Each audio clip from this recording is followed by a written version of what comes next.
This song is called Remember the River.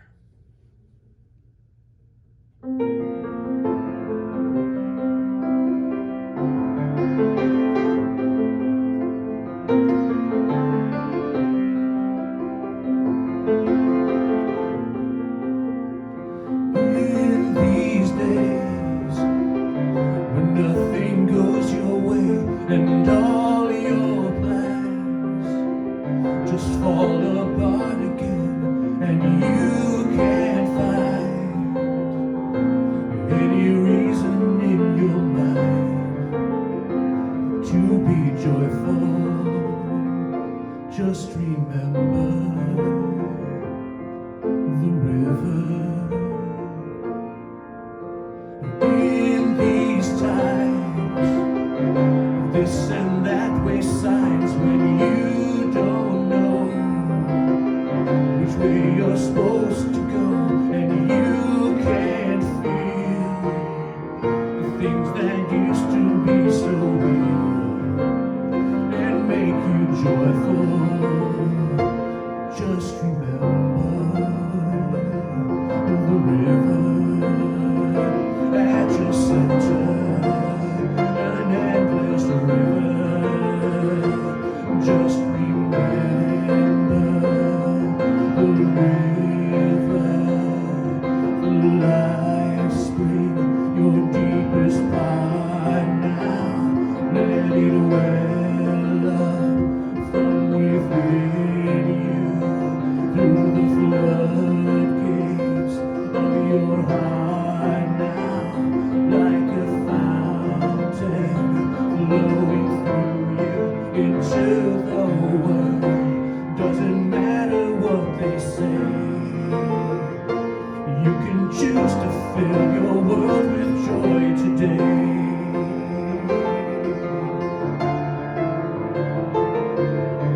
The time is now.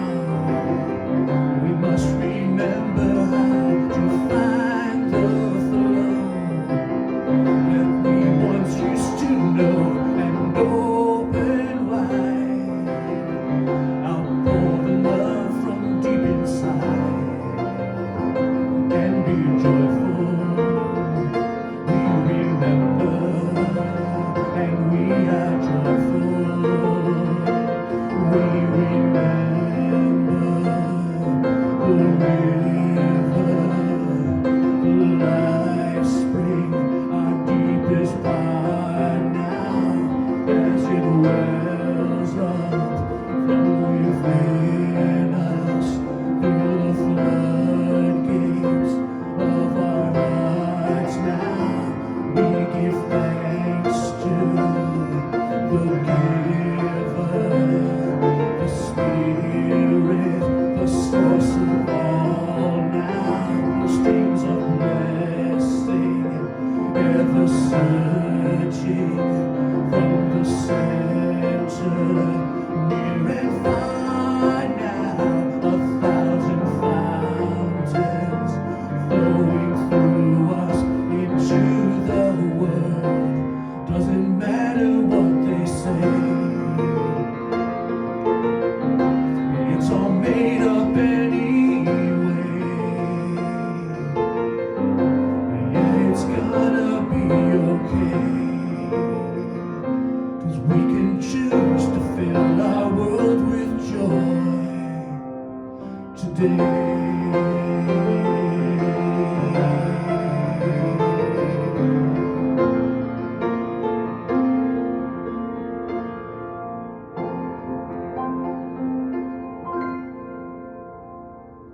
We can choose to fill our world with joy today. Thank you. Welcome to the fellowship, everyone. We're so happy to have you joining us this afternoon for our Sunday service. Please let us know you're here. Just leave a comment in the comment section and say hello, so all of us can get that community feel that we have for our virtual services. So let's begin this afternoon by grounding ourselves and coming into alignment with love. And I invite you to close your eyes and relax your body, let your shoulders drop. And let's take 2 deep breaths together. 1 breath in, and a releasing breath out. Breathing in, and a relaxing breath out.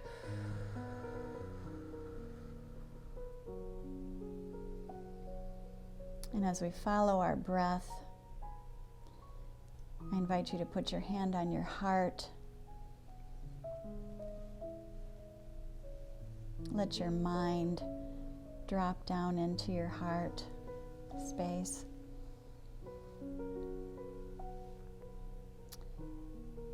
And let's focus our full attention on the one loving presence that surrounds us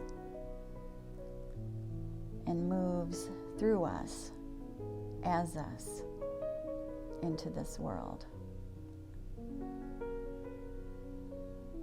Let us begin our time together in deep, deep gratitude. Opening our hearts wide, we accept Spirit's gifts and blessings. The miracle of each new moment. Intentionally and consciously, our thoughts, feelings, and actions set into motion the divine creative process in the best interest of all. And in this flow, we experience divine love.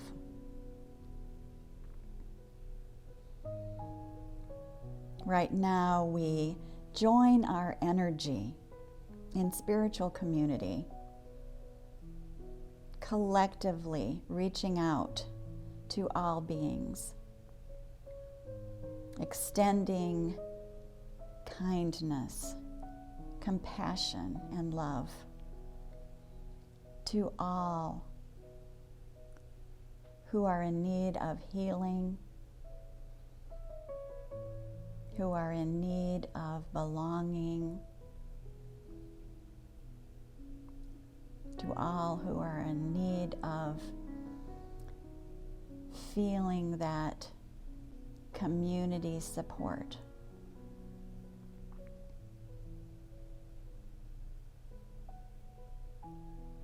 Our fellowship community reaches out to all hearts and minds that are awakening to their true nature. With grateful, grateful hearts, we say thank you. We know that all is well. And together we say, and so it is, and so it is. Thank you so much. Thank you. I have a reading today for you. It's from the book, The Radical King.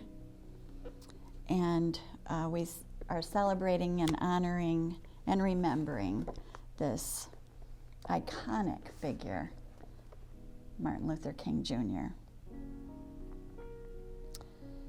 King's last monumental speech was April 3rd, 1968, given at Mason Temple on a rainy Thursday night in Memphis. He didn't want to go. His feet and his soul were weary. But he was always pulled by the sacred needs of God's people. As he said in Montgomery 12 years earlier, "Well, if you think I can render some service, I will." And so he went to Mason Temple. The last speech of Martin Luther King Jr. is his greatest oratorical expression of his radical love. It is the sublime culmination of his commitment made in his kitchen back during the Montgomery bus boycott. The majestic expression of his courage to think, love, and die for a despised people. Yet in the face of an institutional and individual hatred, the radical king refused to hate, and hence he would not allow hatred to have the last word in his witness. That speech was, "I've been to the mountaintop." And in this book, when they talk about the radical Martin Luther King, they talk about his radical love, nonviolence, his radical peace, his radical commitment, and his radical sincerity. We thank Martin Luther King for his inspiration. Hey friends, I'm going to try something a little bit different here. I found a recording that I did about 4 years ago at the fellowship with Jeanette Brzan and Corey, our pianist. And Corey just we invited him to sing along with us at the last minute. And he just ad-libbed a beautiful piano solo. So anyway, here it is.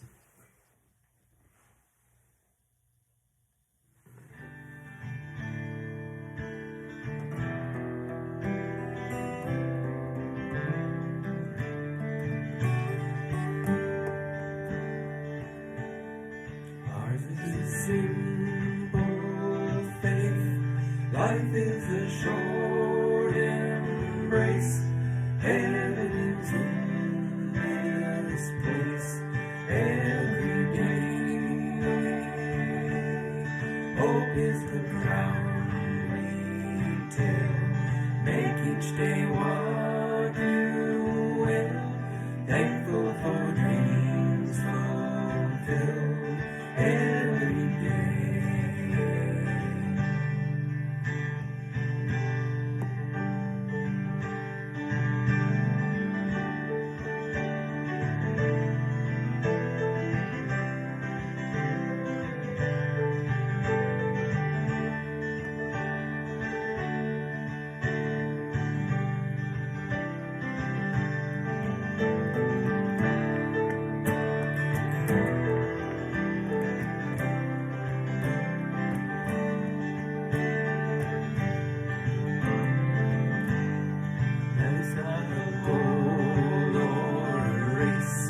It's about heart and faith, living a life of grace every day.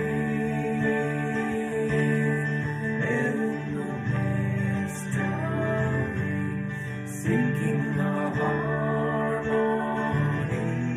here between you and me every day.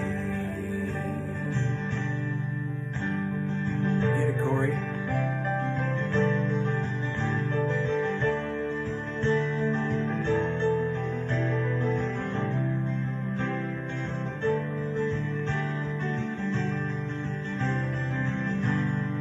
Ours is a simple faith. Life is a short embrace. Heaven is in this place every day. Hope is the ground we tell. Make each day what you will. Thankful for dreams fulfilled every day.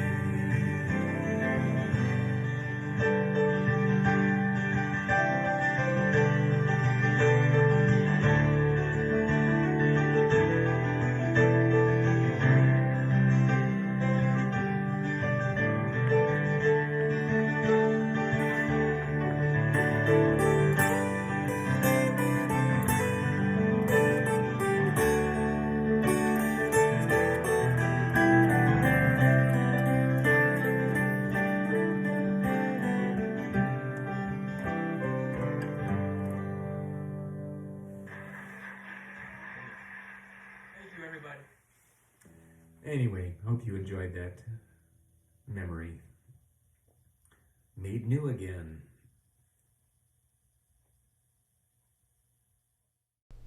At this time in our service, let's bring our focus to our tithes and offerings and bless them from the depths of our being, blessing our abundance and the gifts of spirit. I invite you to read with me the blessing of tithes and offerings that you'll find on the screen. The light of divine love shines eternally, blessing and multiplying our tithes and offerings. I joyously give, knowing I always have enough to share and to spare. Thank you so much for all of your generous donations to the fellowship. And now I want to introduce our speaker for this afternoon, Reverend Kai Sorensen, who is bringing us some interesting insights about Dr. Martin Luther King Jr. Good afternoon. It's good to be with you again. I want to start with a brief meditation. So if you would find a comfortable spot and be peaceful and close your eyes if you wish. I found one that I thought was particularly coherent for today's talk about Martin Luther King. I am the observer, the spiritual being living optimistically in a physical world, knowing my source God always provides. I begin each day with confidence and guided by the presence within me. I am bigger than any problem, ready to accept my opportunities for growth and well-being. And so it is. When Mary approached me about speaking today about Martin Luther King, I thought, yeah, I can do that. And so as I began to look into the life of Martin Luther King, I noticed that there were a number of things that were surprising to me. At the time when he was assassinated, I was only 17 years old, and so I didn't know very much about him other than what I'd seen on TV and the news. And so since his death, there's been a lot of publicity, especially around his speech, I Have a Dream. So today we're going to talk a little bit about some of the things perhaps you didn't know about Martin Luther King Jr. And in the end, I have a little surprise for you about that speech, I Have a Dream, that I think some of you will find very interesting. So let's begin at the beginning. Martin Luther King Jr. was born in 1929, and he was born as Michael King Jr. His dad's name, Michael King, and gave him his son's name, Michael King Jr. In 1934, when he was 5, his father, pastor at the church, went to Germany. And while he was in Germany, he met Martin Luther and became very excited about that and learned a lot about Martin Luther at the time. And when he came back to America, he decided to change his name to Martin Luther King and changed his son's name to Martin Luther King Jr. King was a very bright student, and so when he went through high school, he ended up skipping grades 9 through 12, and at 15, he was admitted to Morehouse College. And so he began his college career at the ripe old age of 15. He later graduated from Morehouse College in a degree in sociology. And although he was in a family of his father being a pastor in an Atlanta church, he wasn't sure that he wanted to commit to a path of theology. He did in 1955, at the age of 26, he earned his PhD degree from Boston University. At the same time, he got a divinity degree from Crozier Theological Seminary. Not cemetery, seminary. I don't think it was a cemetery. In any case, he was now a PhD, a doctor, and he was also a reverend. In the next 13 years, as he began to be more and more public about not only his pastorship, but also about his reactions to the way blacks were being treated in this country, he was arrested 29 times. And to give an example of what that must have been like for him, one of those 29 times was when he was arrested and put in jail for driving 30 miles an hour in a 25-mile-an-hour speed zone. So of course, he was a very big target for those who didn't like what he was saying. One of the facts that I discovered was that he had had a previous assassination attempt on his life. I didn't realize that. In 1958, September 20th, he was in Harlem in New York City. He was promoting his new book, Stride Toward Freedom. He had a large gathering, and once he was done speaking, he was approached by a woman named Izola Ware Curry. She asked him if he was indeed Martin Luther King, and he said yes. She then pulled out a 7-inch letter opener and stabbed him in the chest. The tip of the blade rested next to his aorta, and he went through hours of emergency surgery. And one of the surgeons said later, had he sneezed, he would have died because the letter opener was that close to his heart. In 1965, at the age of 35, he was the youngest ever to win the Nobel Peace Prize. So during this time, he was very active in the civil rights movement. In fact, now we look back and we say that he was one of the major proponents that helped to get the Civil Rights Act passed by President Johnson in the Congress in 1964. In 1959, a little known fact of Martin Luther King's life, he went to Hawaii right after the state had been approved to be the 50th state in the United States. So in 1959, he went there and spoke to the churches in Hawaii, letting them know that he was glad that they were admitted. And he became very close friends with one of the reverends there named Abraham Akaska. I think that's right, A-K-A-K-A. Abraham, there we go again. He addressed the state legislature as well as being part of the reverend's flock. And the church of the name, I'm going to kind of mess this up, I think, don't speak Hawaiian, but he was the pastor of the Kauaiahou, I think, church. And they became very close friends, and King used that relationship, as did the Reverend. So in 1965, 6 years later, King was a part of the Selma to Montgomery walk, the march. A movie has been made about that from Selma. In any case, the Reverend in Hawaii sent him, Reverend Akaska, sent him hand-sewn lei from his congregation, and they were hand-delivered to King in Selma.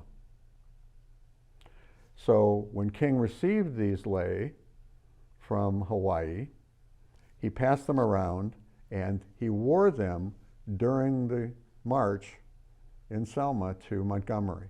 And so if you see any of those pictures, you'll see King wearing the lei, and the other in the congregation as well, for those who walked with him. That's why you can see the lei, because of the relationship he built with Reverend Akaka back in 1959. Lastly, we talk a little bit about the assassination. In Memphis, on April 3rd, he spoke to a group of striking sanitation workers. So he had come to Memphis to speak to that group, and he did on April 3rd. Here's a quote from that presentation, the one that's the closest to him expressing how he felt about being there and what was going on in his life. And it's the last quote that we have from him. He said, "I've seen the promised land. I may not get there with you, but I want you to know tonight that we, as a people, will get to the promised land. And I'm happy tonight. I'm not worried about anything. I'm not fearing any man. Mine eyes have seen the coming of the glory of the coming of the Lord." And these were his last words before he was assassinated. King was assassinated the next day, on April 4th. He was on the balcony outside of his motel room when he was shot and killed. And this was April 4th. On June 8th, James Earl Ray was detained at the London Heathrow Airport and returned to the United States. He pleaded guilty to killing King on March 10th, 1969. So nearly a year later, after he had been captured, he finally confessed that he had killed King. After that, he was convicted of murder and sentenced to 99 years in jail. Now, what's interesting about this is there was never a trial, even though he pleaded guilty. There was never a trial with a jury finding him guilty of that. Not long after he was sentenced and went to jail, he recanted the story and said he did not kill King, that he was a part of a conspiracy. And so there was additional investigations into his alleged comments, but again, never brought to trial. So there weren't any opportunities for witnesses on either side of the issue saying, yeah, they knew that he did it, or yeah, I don't think he did do it, somebody else did it. His fingerprints were found on the murder weapon, and that is why I think it was hard for anyone else to imagine that he had not done it. In any case, years after that, until he died in 1988, he became very close with Coretta Scott King and members of the King family.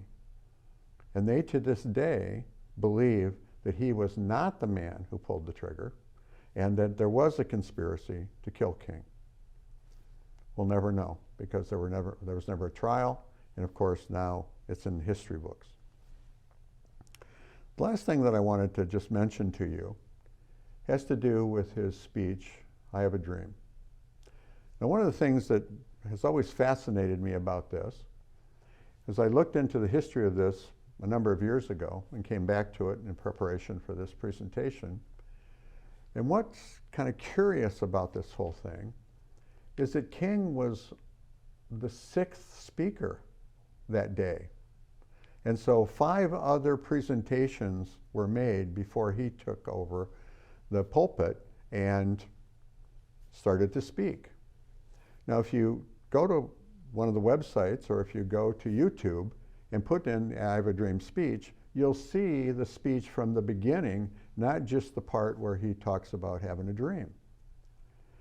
And what you'll see is you'll see thousands of people, many of them sitting by the pond, and you'll see the men and women who were up on the podium, and King begins to speak, and he's speaking, and he's speaking, and you'll see him speaking, and you'll look at the audience, and they're all kind of sitting very, very calmly, some talking to each other, not paying a lot of attention to what's going on. He's the 6th speaker. And all of a sudden, if you watch very closely, he's speaking, and all of a sudden, there's a woman who's standing behind him who kind of leans over and says something in his ear. And what she said was, "Tell him about your dream." and you can see immediately his whole physical body changes, and he goes into the I Have a Dream speech off the top of his head, probably one he'd given at his church many times. But you can see definitively that he hadn't come there to talk like that. But she encouraged him with her words, and he immediately snapped into that energy. And you can really feel it as he's speaking. Now, for most part, that's when the videos end. But he did continue to speak after that. And so it's a cute little thing to find in these sort of events that seems so minor in that moment. And look at how we remember him because of the words that he said on that day in 1968. So please, as you honor him tomorrow on his birthday, remember that he was simply a man who had a very strong belief and who was willing to fight to the end to have his dream come true, and so that our dream could come true. Never in our history have we been so ready to live those words. And I want to conclude today with another little quote that I think is appropriate, excuse me, as we honor him tomorrow. At every moment of our lives, there will have been things that might have happened, but did not. There are magic moments that go unnoticed, and then, suddenly, the hand of fate changes our universe. So remember those words as you learn a little bit more about Martin Luther King Jr. before we honor him tomorrow. And thank you very much for tuning in today to the fellowship. Namaste. Here's a sing-along song from our Sing Your Song book, Linda Hogan's We Are One Family.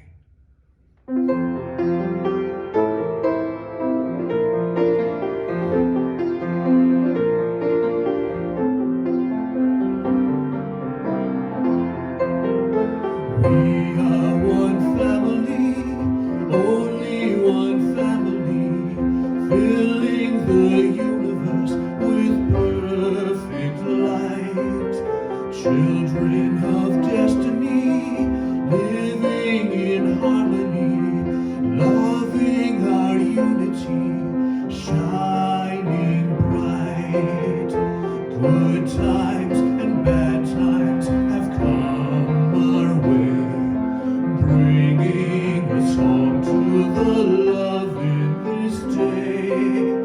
This is a season of simple things, a time to rejoice in the homecoming dream. We are one family, only one family,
at the fellowship, we really value this time each year when we stop and remember and honor Dr. Martin Luther King.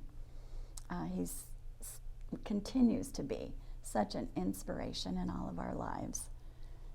So thank you to all of you who have joined us this afternoon. And we want to thank Corey Williams and Leroy Harvey for their new music this afternoon. Very exciting to hear some of their new sharings with us. And thank you to Reverend Kai Sorensen for some of those interesting insights about Dr. Martin Luther King's life. Especially insightful to me was his I Have a Dream speech, and knowing that, you know, this woman leaned over and said, tell them about your dream, and the fire and passion within him just bubbled up and gave us this beautiful speech that will be with us forever. So all of those things working together to change destiny. So thank you so much. And now it's time to join in our peace circle. Today, let's make this a big, big virtual peace circle. So I invite you to stand up if you're able and reach out your hands. And as we sing our peace song, we hear and hear the voices of those peace activists that have brought our world so far. Reverend Martin Luther King is stepping into our peace circle. And the Reverend Desmond Tutu, we see him stepping into our peace circle. Join hands with them and know that their energy is with us in this song for peace. The Dalai Lama is joining in our peace circle, and Thich Nhat Hanh. See Nelson Mandela joining us, and our very own peace pilgrim joining us in our peace circle. And all those in our world who long for peace, who know that it's possible. We join our hearts and our minds and our souls in this song for peace. And as we close our service, we will have the closing blessing that you'll see on the screen. We look forward to seeing you next Sunday.